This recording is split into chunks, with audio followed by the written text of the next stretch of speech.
Well, first, thank you for the kind words, Yvonne. I do remember speaking with you at Pete and C, and I was working in another district at the time, as it turns out.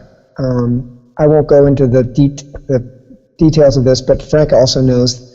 I had worked for Souderton Area School District for 5 years with Jack Silva, and then worked for a year at East Hills and a year at Freedom, and then really wanted to work for Jack again, so I went back to Souderton in 2008 and spent 9 years there. But we got back in touch this summer, and I came back to Bethlehem, and I'm at Broughal now teaching 8th grade math, having a really great time.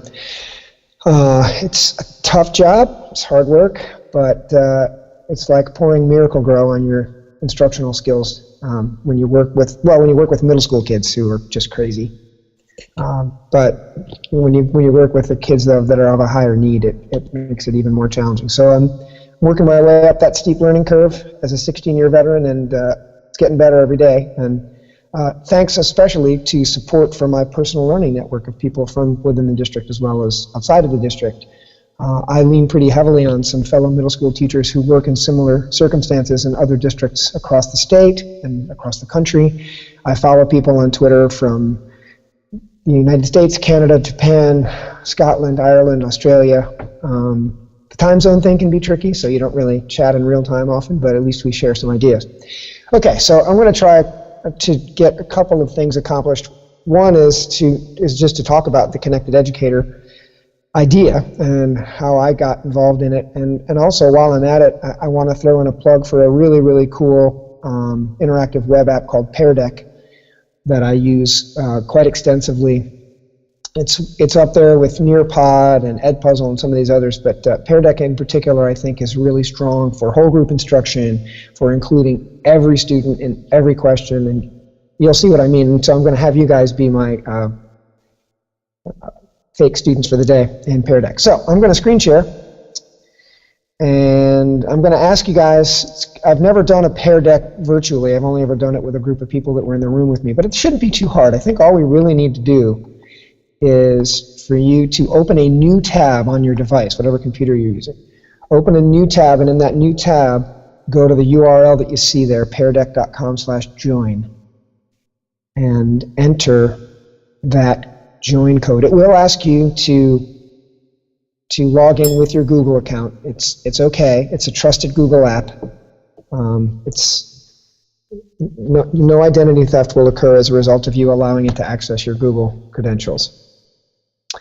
And so, as you do that, once you've joined, you can toggle back over to this Hangout tab. And then I'll tell you, I've got one student in. I can see as students are joining, well, not students, I've got one person, but the way it works is as people join the PairDeck presentation, down at the bottom, you see how many students are in. So if you've got a class of 28 kids, you know how many you're waiting for, and you can kind of patrol the room, making sure everyone's gotten in. It does run just like a Google slideshow or PowerPoint. So if you're using a Bluetooth remote control that you would normally use for any other presentation, it does work in PairDeck. You do need to get back over to the device to turn the responses on and off and that sort of thing. But so let's see, I'm trying to think here. We have, there's 5 of us all together, including me, so I think with 4 students I should be good. All right, so here we go. Go back to this. Now, so what you should be seeing, because I'm screen sharing, is what I see when I'm a teacher and I'm ready to go. If you see at the bottom now, if you go toggle back to the Hangout screen, you see that down here on the bottom it says I've got 4 students joining. So what I'm going to do now is I'm going to launch this presentation. What I'd like everyone to do is answer the question, and when I see that I've got 4 responses, I'll post those responses. So as you respond, answer the question and then come back to the Hangout screen.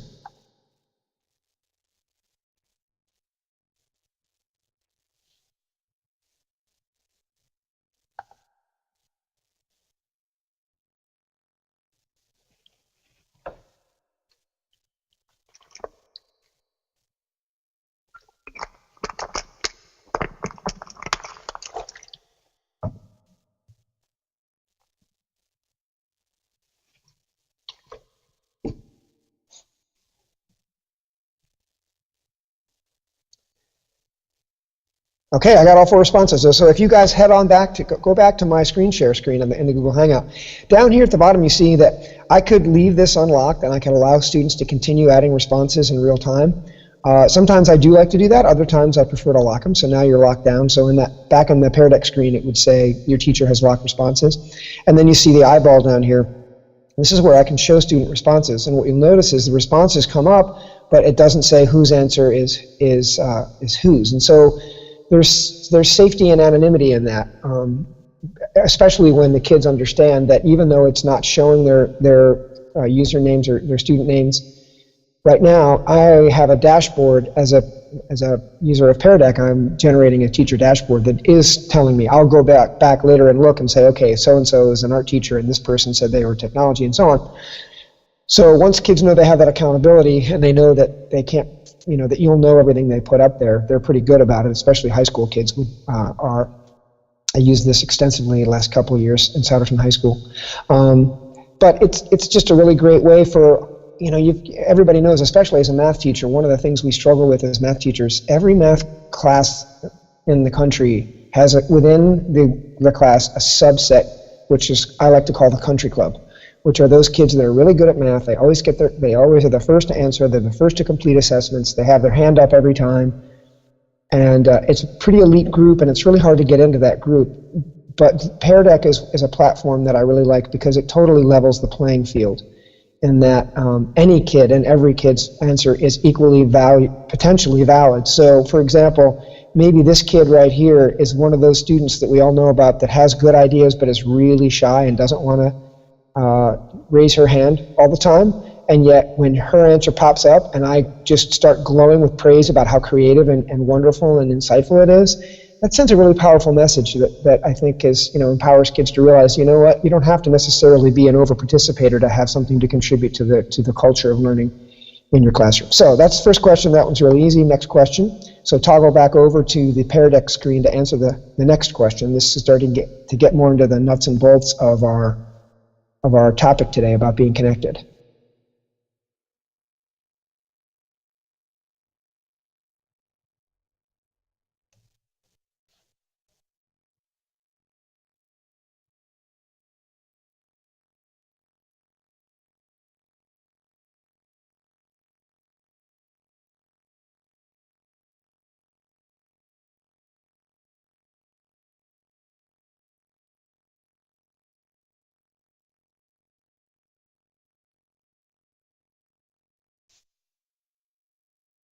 All right, looks like I've got three so far. I got someone's holding out on me over there. Maybe there's a technical issue. Oh, there we go. Okay, so again, I'm going to lock and then I'm going to show, and you can start to imagine, how powerful this can be if you want to start a debate in your social studies class about, what started the Civil War. In my class, obviously, as a math teacher, I like to, I'm always striving to embrace those new standards of mathematical practice, and the one that's really powerful is number 3, which is construct viable arguments and critique the reasoning of others. And there's no better way to get a really good class going than to start a fight, so to speak. Not really, but you know what I mean. By putting a controversial or complex question up there and having kids vote for it. There also are draggable slides, as you'll see too. All right, so Facebook, Google, Twitter, Facebook. It looks like we've got some. Yeah, I'm with person number, whoever the bottom person is. I have a Facebook account, but that's all personal stuff. I don't do anything on Twitter that's personal, really, like tweet pictures of dinner or whatever. Everything I do on Twitter is about my personal learning network professionally. Okay, good. So next question. Let's head back to the PairDeck. Have you ever participated in a Twitter chat? And it's nothing wrong if you haven't. It's yes or no, but. I know that Yvonne is going to be hosting one in March for BASD Connected folks. And Twitter chats are a big part of what I'm going to talk about here briefly. So, oh, look, we've got answers already. I guess it was quick because it was not too complicated. And good, so two of us have, and nobody said what the heck's a Twitter chat. That makes me feel good. Okay. This one's a little more open-ended, so feel free to take a little time on this. What do you think is an obstacle that prevents you from connecting with other educators in your subject area and grade level, or might prevent anyone, for that matter, from doing so?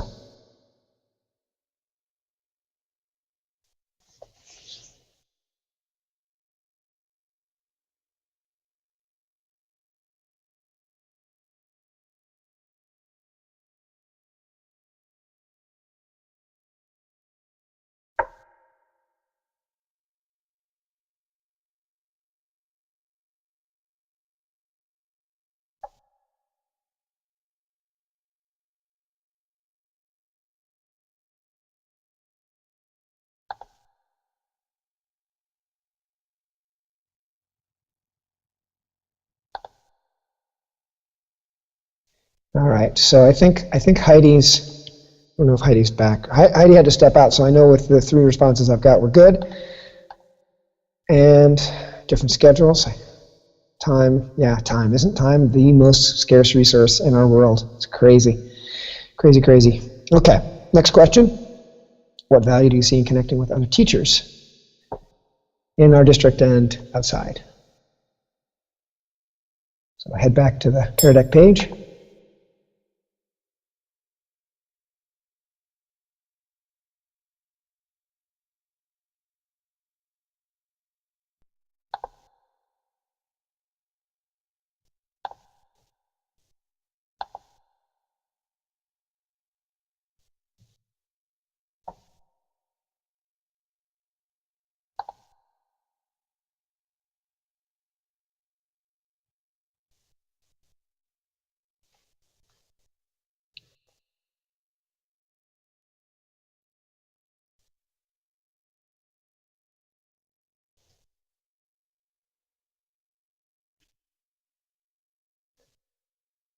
Okay, wow, okay, good.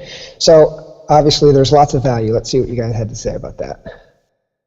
Sharing best practices, solutions, learning how to adopt new ways to complete daily tasks in the job. And so again, I hate to sound like a broken record, but imagine that really shy, quiet kid that just comes out with an absolute gem and makes this huge leap, some sort of logical connection that you're really hoping somebody would make. And they get to be spared from the personal embarrassment of being called out for being so creative, and yet they get to bask in the glow of your praise. And it's very sort of a strange, very intimate and yet anonymous. But they know that at the end of the day, you're going to go look at your session dashboard and see that they were the one that said that, and that that praise then gets ascribed to them. I just think there's a lot of power in that. What PairDeck likes to call it is socialized learning. The one thing PairDeck doesn't have is the ability to run self-paced sessions, but as you can imagine, that would take away the special sauce that I just talked about as far as the value you get in that socialized learning environment. Okay, so let's just finish up with a draggable slide. Drag the blue dot to the statement that most accurately describes you.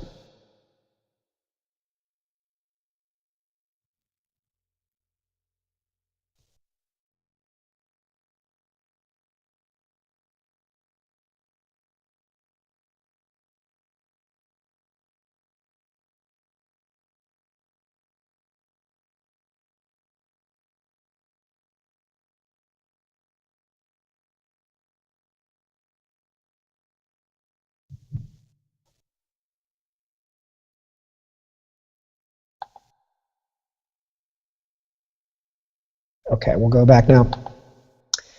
All right, so I've got all 3 now. I want to try something a little different. This is going to require tab jumping on your part, but here's what I want to do. You have all dragged your dots to where they go. So if I lock it right now, I can see and then view them. I can see where the dots are. Now, obviously, I'm preaching to the choir here for the most part because I know that, by virtue of the fact that those of us who are here on a snow day. Sorry, Frank, you had to work anyway today. But there's at least a desire to become more connected by being here. But this you can see where if you were asking a class a question where there wasn't any reason to think they had a predisposition. Now, the dots are locked, and this is where it gets really, I wouldn't do this very often, but every now and then it's kind of funny to you can view the dots and also unlock them. Now, this is really funny in a classroom setting when instead of having to go back and forth in tabs, the dots are up on my screen in front of the whole class, and the kids start doing these like bumper cars where they're chasing the dots each other around the room. I discovered that obviously completely by accident at first, and generally speaking, 99% of the time I'll lock it before I show any sort of a draggable slide. I didn't include one today, but there's also a freehand drawing slide, much like Nearpod has, which is great if you've got iPads. It's a little more difficult when you're working with touchpads for a Chromebook or an iPad, or a MacBook. But the kids, man, I did a session with drawable slides for slope of a line, which is a pretty mundane topic last week, and the creativity that I got coming out of my kids in terms of the things they did that were just using the drawings was really, really cool. Okay, so I think we're going to that was just a quick little fun stroll through PairDeck, just because I like to plug it whenever I can. I'm actually, I applied to become a PairDeck coach, which means I'd go to Google Apps summits and get paid travel money to go run PairDeck demo sessions. So hoping to be accepted into that program soon. All right. So by the way, as I navigate through here in the chat window, I mentioned there's if you use Google Slides in your class, but you're kind of bored by the limited options you have for themes, there's a great totally free website called slidescarnival.com, in which you can choose from a bunch of really slick templates like this. And they're really great. There's so many of them. All right, so this, I want to thank Yvonne not only for saying nice things about me, but taking the time to think of this. I was really, really involved in Connected Educator last year, which is when I was interviewed on the Connected Ed radio. This year, I didn't do nearly as much because I was just, it was like being a year one teacher all over again, quite honestly, teaching 8th grade. I hadn't taught 8th grade in 9 years. And I just was, and also piloting the hybrid learning model and understanding the unique needs of the kids that I'm teaching now. And I didn't have much experience working with students of poverty or color before. So I missed the boat for October, which is Connected Educator Month. But it's really great that Yvonne's taking the lead in getting us connected as a district. And I see there's a lot of great people in Bethlehem, and there's a lot of good connected action already taking place. So as you can see, we're going to do another one in person, hopefully later this month. But this is the screen that Yvonne already showed us. So here's my background. Really need to see this. It's not that interesting, but it's funny that I have worked in several different settings, both in Souderton as well as here in Bethlehem. My bouncing back and forth, I think, is over. I think 2 switches is probably enough. Having gone Souderton, Bethlehem, I think that's it. I think I'm a lifer now in Bethlehem. So we did this. We went to the PairDeck. And so here's something that Yvonne found that was really cool from Angela Watson's blog. These are the top 4 reasons that people give for why they just don't have, they're not connected to other people besides the colleagues that they work within their building. I don't want to spend my free time thinking about school. I don't think I need one. I don't have time. I don't know how. So what I thought we would do today is just kind of walk through each of these and unpack and debunk each one in short order. So the notion that, when I'm done with my job, I don't want to have to think about it anymore. I think the problem with that, and Angela says this too, is that, well, you probably think about it quite a bit, but what you certainly don't want to do is focus your time outside of school thinking about negative things and thinking about the negative interaction you had with the student, or the angry parent email you got on today. Life's too short, to think about that stuff. There's plenty of stuff that's positive to really focus on. So I think if you just focus on the aspects of your work, there's something about being a teacher that gets us out of bed in the morning. For me, it's a real passion for changing the way that we teach mathematics, because I don't think we're doing a very good job of it in terms of fully engaging our students in inquiry-based learning. But as a writing teacher or a reading, there's something that made you want to be a teacher, and that something is still there, despite all the other noise and mandates and testing and all the crap that's out there. There's something about teaching that you probably still really love and that really inspires you. And so there are lots and lots of other people out there who feel exactly the same way. I was going through a bit of a crisis a couple of years ago. I think it was maybe the summer of 2013, where I just felt like I was trying really hard, but I just didn't feel like I was getting anywhere. I was working with really low-end students, working with a co-teacher, and kids would learn stuff, but then they couldn't remember it, and I didn't feel like I was making much of a difference. And then somehow, I wish I could remember exactly how, but somebody said, you should check out Dan Meyer. Dan Meyer is probably the most famous math teacher in the country right now, but back then he was kind of just rising in popularity. But I found his blog, and then I started following him on Twitter, and then I started following the people he followed on Twitter, and so on, and so on, and so on. And next thing I knew, I had all of these people saying, yeah, I feel that way too. How do I engage in the unengageables? Why can't my kids remember how to do this? Why do they want to, why are they demanding that I just tell them how to do it? And that's true for, every subject area. It's not just math. I mean, math people geek out on stuff more than others, maybe a little bit, but it changed my practice. I mean, I've always been really focused on creativity and innovation and trying new things. I remember when I was first hired at East Hills, it was 10 years ago, they said, oh, by the way, your kids have laptops every day.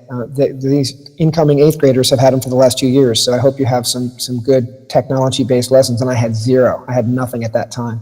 So I had to do a lot of work that first year, but it was great. It was actually, I think, that first year at East Hills when I had to retool all of my instruction to make it kid-friendly with technology, set me on the journey that I've been on ever since with a real heavy emphasis on, meeting kids where they are and creating modes of learning that they like, which is, a lot of digital stuff. All right, so free time after school, nah, that's not true. Just focus on the positive stuff. You probably already think about it a ton, but make sure you're just thinking about the good stuff. Next one, I don't think it's necessary. I didn't think I needed one either until as I just described, I found a group of people, the math folks out there call themselves the math Twitter blogosphere. There's actually even a hashtag in Twitter called #MTBOS. But there are lots of other communities out there that do, you don't know what you're missing until you become a part of it. And then you say, oh my goodness, wow, this is so great. In terms of just, I have a math question. Anyone have a good idea how to present so-and-so, #MTBOS? I'll get 10 responses, inside of an hour, and certainly something I can use for the next day. So the other thing I say, my official answer on this is, unless you're fortunate enough to be a co-teacher, it's a very isolating profession. Yes, you're surrounded by people all the time, but you're not surrounded by your colleagues. You're surrounded by your students. And there's any opportunity to connect with like-minded people is really key. I mean, you spend 30 minutes with your colleagues at lunch, and maybe you talk a little bit at prep, and maybe you hang out. But I found when I got into teaching at age 33, I started teaching was a second career for me, and so I had worked in the food industry before, and you're working elbow to elbow with people all the time, like to the extent that you're like in each other's personal space because you're working in a really small kitchen or whatever. And it was very strange for me when I first started teaching that I felt very lonely. And that first couple of years was tough. I was on a really good team at a really good school, but I think being in isolation really is a major, major barrier to innovation, creativity, and motivation. And so, I use my personal learning network, both in my school. I've got some great colleagues at Broughal. I've got some great people that I know from my years at East Hills and Freedom. And I still keep in touch with my Souderton peeps, but I've also got tons of people from across the country and around the world that, I go to on almost a daily basis for inspiration and ideas and motivation. Okay, this one's the big one. This is the one that there's no getting around this one, right? No one has enough time to do everything we want to do. And I might sound a little preachy. This one, it wasn't Angela Watson's one. This is kind of more mine. And I thought, well, yeah, I know none of us have enough time, but don't you probably already spend some time on Facebook looking at, your niece's graduation pictures or you name it. I mean, we're already spending some of our discretionary time as screen time. It's not that much of a heavy ask to devote half of it to just, trolling on Twitter. I mean, everybody who's ever done Twitter knows you start off by just lurking and looking at other people and reading their posts, and then you start following people, and then gradually, one day you finally say, hey, I've got an idea, I'll tweet that, and then suddenly somebody retweets it or favorites it, and it's like, wow, very gratifying. It's kind of the same feeling that our kids have when they send a text message and they're waiting for a response. So the first time you tweet something and then somebody notices it, it's kind of a cool feeling. Uh-oh, microphone problems. We all right? Okay. All right. So anyway, I would argue that you really do have time. You're probably spending enough. We all spend a certain amount of time already on social media. We're watching TV. TV is kind of mindless. Okay. And the last one is I don't know how, and that's what Yvonne and I and Kathy and the other tech people are for. I know that Yvonne's going to do some sessions in March focused around how to get started on Twitter. It's not hard, but I have one quick suggestion, which is I'd say, there's so many different ways to be connected. My journey toward being connected in lots of other ways all started really with Twitter. And so my advice to people who want to get into being a connected educator is to start with Twitter. It's really easy. All you have to do is, you set up a free account. Just like with Facebook, all you need is an email address to do it. A good thing to do if you're just starting out, follow me, follow Yvonne, follow Frank. You'll notice that you'll see all the other BASD folks that we're already following, and then you follow them. And one of the things I started doing is noticing who the people I followed, who they follow. Because, people that are thought leaders typically don't follow just anybody. So when I started following Dan Meyer, I said, well, let me see who he follows, because he's pretty greedy about, and a lot of these people that have thousands of followers, you'll notice they may only follow a few hundred people. And so that's a good way to be, to get some specificity there and be a little bit picky. But, you see something great on Twitter, and you follow the person, a lot of times they'll follow you back, and then it just kind of grows exponentially. You start following their followers, and it's not like you're best friends with every single person on Twitter, but they certainly start to get access to their networks, and the networks start to overlap quite a bit. One thing that's really fun is to do a Twitter chat, which, like I said, Yvonne is going to do one in March that's geared toward Bethlehem Connected Educators. And so I know we're going to push the slides out. There's a great website that just gives you the one-pager on Twitter etiquette, because there is a certain way it has to work, kind of like we have a protocol here that we're following on the Google Hangout where everybody can't talk at once. And there's a certain protocol with Twitter chats. The protocol is more to do with questions and answers, and how to make sure everyone's questions and answers are seen by everyone. It's basically, it all comes down to this right here, which is the hashtag. You basically throw a hashtag in front of hashtag BASD connected, and anything that you say when you attach that hashtag to it, anyone who opens up a searches for that will see anything that anyone said with that hashtag. So it's a quick way to drill things down. It's almost like tags. So that link on this slide that Yvonne will share with you is a live link to the web page that I took a screen grab of there about how to do a Twitter chat. And let me tell you, there are way too many Twitter chats to choose from. I literally just went to this website by Cyberman, who's a guy on Twitter who has just decided it's going to be his job in life to be the curator of all educational Twitter chats. And so I just took a quick screen grab of his website. As you can see, I'm only showing a small portion of just Sunday, but he's got them all listed by time zone, by the description and the hashtag that they use 7 days a week. There's a hashtag, or there's a Twitter chat for every subject area, for every sub-subject area, every grade level, just ed tech in general, just reading, just literacy, just ESL. There's more than you could ever imagine, and everybody is welcome. I mean, it's a totally democratic, crowdsourced approach to sharing ideas with one another. The moderator has a little bit more juice, because the moderator has to be the one to put the questions out, but beyond that, it's pretty much everyone's like a level playing field, kind of like PairDeck, like I said before. Now, I don't want to get too deep into the weeds, but one of the things I notice, people start to get into Twitter and they start to feel a little bit overwhelmed with the amount of information that they're seeing, or that stuff's getting buried, so to speak, in their Twitter feed. There's an app that I would strongly recommend called Tweetdeck. And I'll actually share my screen with it in real time in a minute here. Tweetdeck gives you the ability to create multiple views in real time. So just to show you right now, this left-hand column that I've got in my current Tweetdeck is hashtag KTI family. Those are people who in the last 10 or so years were named Keystone Technology Innovators, which is a program that Pennsylvania runs. And there's a summit every summer, and I was fortunate enough to go to it 2 years ago, and then serve on staff last year, and again I will be this year as well. People who go through it love it so much that we do monthly KTI family Twitter chats, and we just, anytime we say something or on Twitter that we think our fellow Keystone Technology people might be interested in, we throw the hashtag KTI family on there, and then it shows up in this feed. This notifications feed just tells me when somebody retweets something that I put out, or started following me, or favorited. Hey, look, there's Kathy. Speak of the devil. BASD person.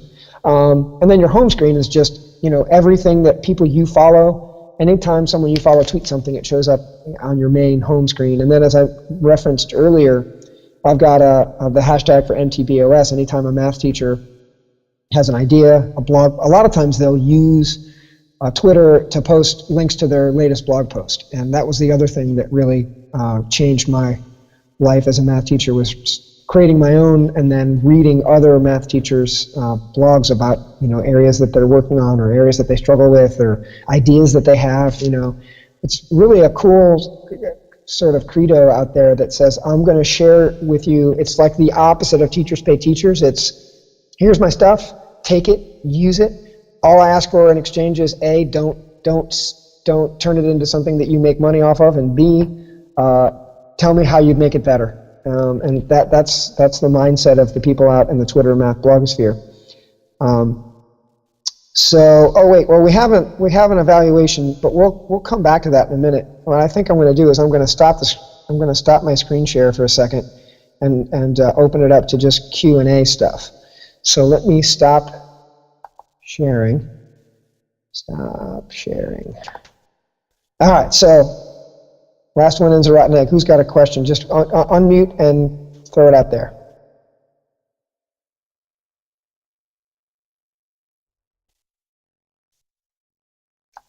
Looks like we lost Frank, huh? Frank after vote. Oh, okay. I haven't been able to see the chat window in a while. All right, anyway, go ahead. I'm just thinking with Twitter, you say you use it strictly professionally, right?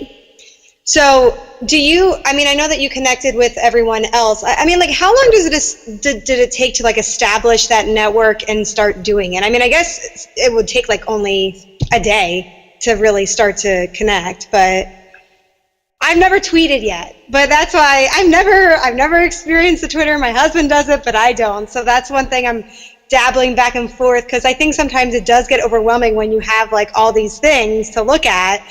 And like you said, you can get overwhelmed with all the tweets, but I could probably handle that. Well, first of all, you're so right. There's only so many social media things that we can use, right? Like when Google Plus first started, I thought, all right, this is one more. One more thing I've got to deal with now. What am I going to do? But literally, let me just screen share again briefly and show you something. When you go in, so here we go. This is Tweetdeck. Don't get overwhelmed. This is Tweetdeck with the columns. But if I just go to so here we are. I'm on Yvonne's page. Okay. So as you can see, she's following 358 people. She's got 342 people who follow her. And so, it's as simple as, you create your account. Again, my advice is follow Yvonne and I, or somebody, and or others. It didn't take really for me that long. It literally does grow sort of exponentially, because what we're really fortunate, we have a district where our top level administrators get it. Dr. Roy and Dr. Silva tweet all the time, and they're tweeting good stuff about our school, because let's face it, like it or not, the world we live in now, we're in the PR business as much as we are in the education business, because we're fighting for the needs of public education, and specifically public education where some of our students are of a high need, and we're competing with charter schools and cyber schools and all that kind of stuff. So there's a lot of people that I know who just use Twitter to just share ideas within our district.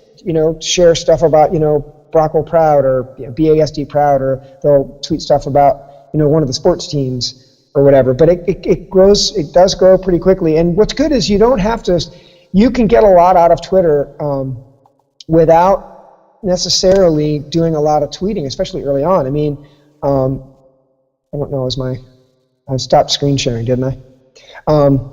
You can just look at what other people are putting out there and follow their links and check out their blogs and things, and then it just kind of grows organically. I'd say I probably was mostly a lurker for 2 or 3 months, and then when I started getting involved in more things, obviously more people started following me and vice versa. But really, it's just I think what you'll see is when you send that first tweet or where you start following people, and there's a free app on the iPhone and Android where you can just kind of look at it every now and then throughout the day, and it's worth the time. I feel like I wish I had. My only regret with it is I wish I could spend more time doing it, because I feel like almost every time I go onto Twitter, when I really take the time to read through my feed, I'm like, oh, that sounds like a good idea. And I click on something that someone else, a teacher's put up, and I go, oh, that's exactly what I was wondering how I'm going to teach next week. Guess what? I just got a great idea. Now, obviously, I'll add my own things to it, but it's just a great way to just go for, to get some ideas. You can just find them, or you can ask them specifically. So. All right, I'm going to mute again and let someone else ask or comment.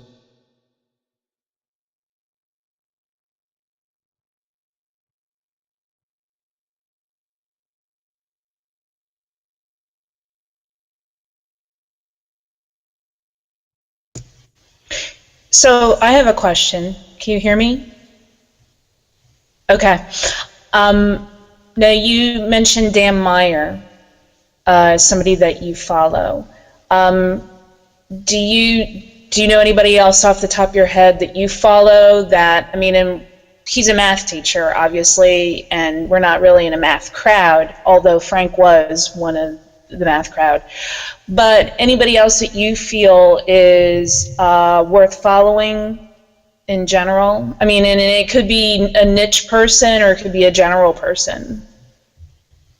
Yeah, I would say there are a lot of people out there, and Yvonne, you follow some of them too, that are just kind of thought leaders in ed tech and in just, transforming education. And Angela Myers is really popular. I like her. She's kind of like just always just puts like stuff that kind of puts things in perspective about why we do what we do.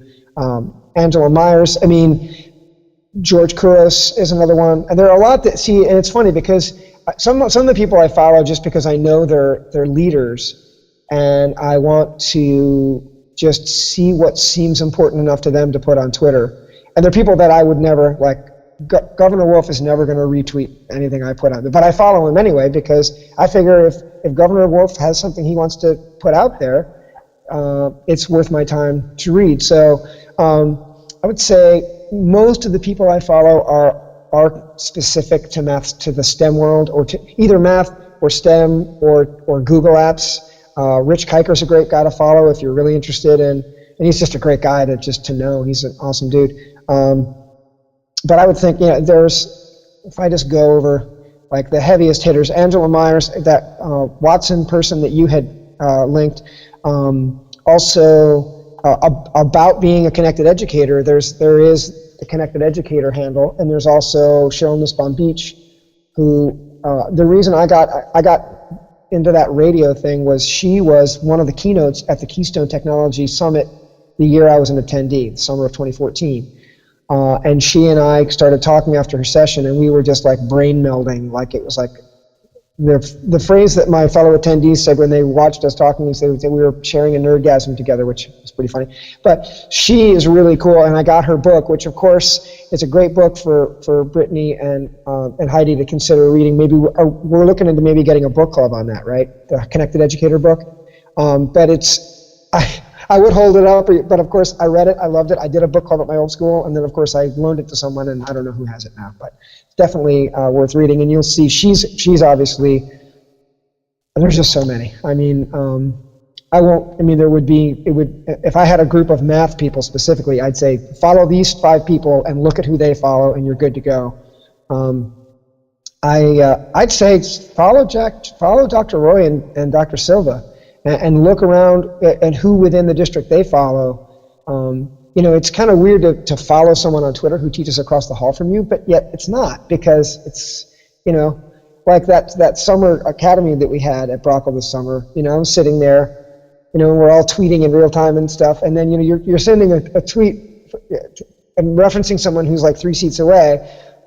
Well, because you can't, right? It's rude to talk to them when someone's giving a speech. So it's kind of like it's almost like a back channel chat. Sometimes during real conferences, Twitter becomes the back channel chat everyone uses.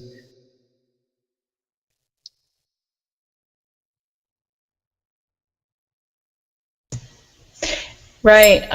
You mentioned Cheryl, and I did read her book. There's actually a whole slew of books, and hers was very good on being a connected educator. And I was working with Frank on seeing if we could get a book club. If anybody watching this, or Heidi or Brittany, if you're interested, we could try have a book club. Each chapter is so chock full of stuff. But however we would want to set that up, but it really would help consider all the sides of being a connected educator. One of her partners in crime is Will Richardson, and he's probably the guy that I follow the most. But he's more about education.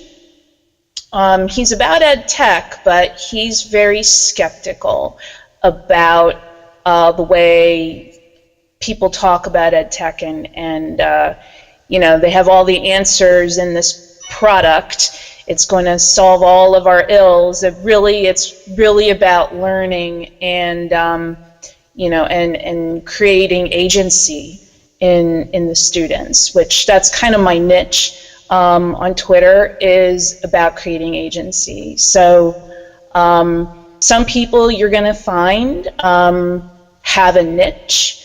They're really authoritative. They have an authority about a particular subject. Somebody else that I follow, I always want to give him a plug, is Tom Murray. He's a friend of mine. He was a tech director in Quakertown a number of years ago, now working for the Alliance on Excellence in Education. It sounds like some Black Ops thing, but really it's about helping to change the laws to help the kids. So I thought I'd give him a quick plug too when we're talking about that. Does anybody have any other questions or comments?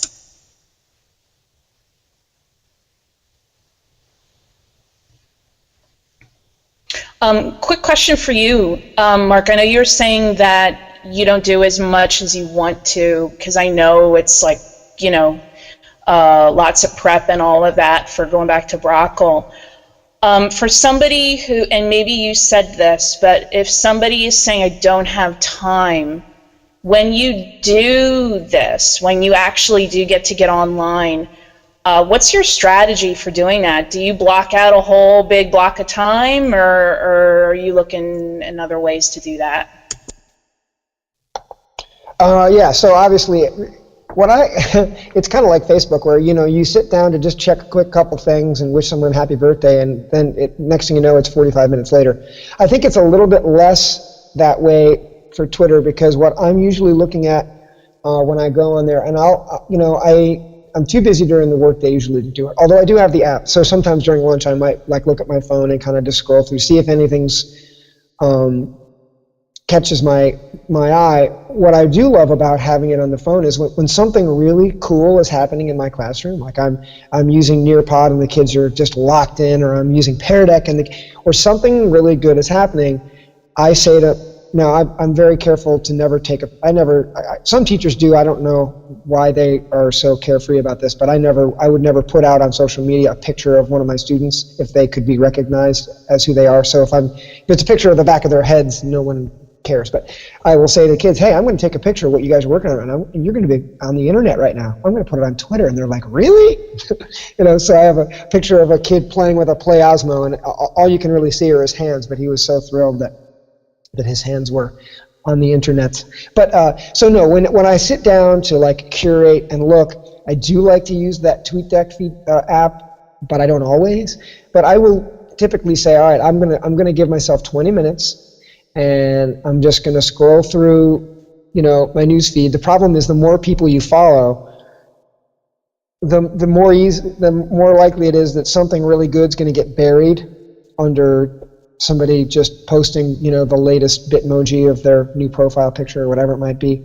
So that's why sometimes, the Tweetdeck is helpful, because I can narrow it down. Like sometimes I'll go in and I'll just look in that MTBOS, because I just want to see, what are my math peeps talking about today. But yeah, I mean, I wish I could devote more, but I try. It's almost like, because I'm a musician too. So one of the things as a musician, and I don't know if any of you guys are, I just like to play instruments. And so I had this thing for many years where I would just guarantee myself, like, I'd be like, oh, I don't have time to practice. I really need to practice my scales. I got to learn that tune. Just pick up the instrument at least once a day. You don't even have to play it. Just pick it up, hold your guitar, maybe play a chord and put it back down. If that's all you can do that day, then that's all you do. But you did it. So I kind of have a similar thing now with, like, I go to my Twitter feed at least once a day, usually more than that. And I just kind of, now what's also true is you can set notifications on your phone. So if somebody tweets something, or you can turn that stuff all on and off. I find that to be a little bit overwhelming. So I have most of that stuff turned off, and my phone's always on silent and all that kind of stuff. But I think that, yeah, I mean, I don't spend a lot. I mean, on days like the last couple of days, yeah, I mean, I did a lot because, I needed a break from planning, and I had the time to kind of dive deep. And when you do have those, times on a weekend where you can go down the rabbit hole, so to speak, it can be really cool because, Twitter will lead you to somebody's blog, and then you read their blog post, and you're like, wow, that's really interesting. And then that leads you to this book, and then it makes sure you're wanting to buy this book on Amazon. And I have ADD anyway, so it's kind of a problem. But yeah, I think it's always time well spent. I feel like it's not. I feel like I mentioned before, like when I sit down and watch TV, and I like a lot of shows. There's so much good TV on right now; it's amazing. Thank goodness for Netflix, so you can binge watch and stuff. But I don't feel like I get nearly as much. I mean, I get entertainment out of watching television, but I get like professional motivation and ideas and stuff that I see on Twitter. 9 times out of 10, something I see on Twitter leads me to try something within the next several days in my classroom that I wouldn't have known to try otherwise. And after 16 years of teaching, I think that's pretty amazing that there's still so many new things out there, tech and non-tech. I mean, Plickers is a great example of a very low-tech app. I'm not sure if you're familiar with that one, but kids love it, and it's very low-tech, but it's cool. And I wouldn't have known about it. I heard about it on Twitter initially. So.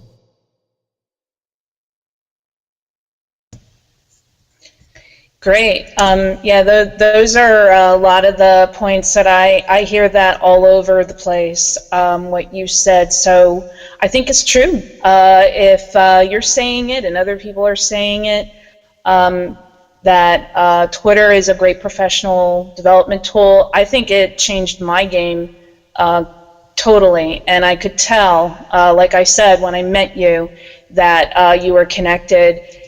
Probably because of the ideas that were just coming out of you, and you're referencing to other people, and it is a learning community, and whether it's global or in our school, and that's really what my mission is this year, is a Connected Educator. So as Mark mentioned, I will be doing a Twitter challenge during the month of March. I think it's a bit much to try doing that in February. And I'm scheduling that, but it's going to be one of those things where you could start off, it's your first time on Twitter, but you'll be asked to do a few things to kind of dip your toe in with other people, and other people are going to be doing it, which is going to be pretty cool. So more will be coming out about that. But it is time on our session, and I want to thank Mark again for joining us today on this snow day. And I put a link in the chat window, and anybody who watches a video, I'll send this. That is the evaluation for today. And please fill that out, especially if you're just watching it. It will be my way of knowing that you watched it, because it will ask you a question about the session. So thank you again, Mark. And hopefully we'll have more of these, and that's it. Does anybody have any quick questions before we sign off?